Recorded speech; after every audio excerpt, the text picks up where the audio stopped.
আসসালামু আলাইকুম। প্রথমে মাপ চেয়ে নিচ্ছি,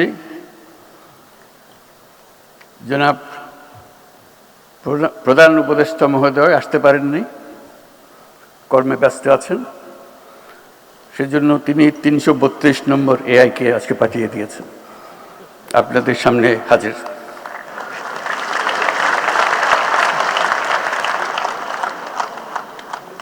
আমি চেষ্টা করব উনি যা বলতে চেয়েছিলেন সেটা আপনাদের কাছে তুলে ধরার জন্য। আশা করি তিনি সন্তুষ্ট হবেন, তার কথাগুলো আমি বলতে পেরেছি। ঢোকার পথে আমি জিজ্ঞেস করেছিলাম শ্রোতাদের মধ্যে আমার মতো এআই কেউ আছে কিনা। এই জন্য জানতে চেয়েছিলাম তাহলে কথা বলতে সুবিধা হবে, আমার কথাগুলো তারা তাড়াতাড়ি বুঝবে।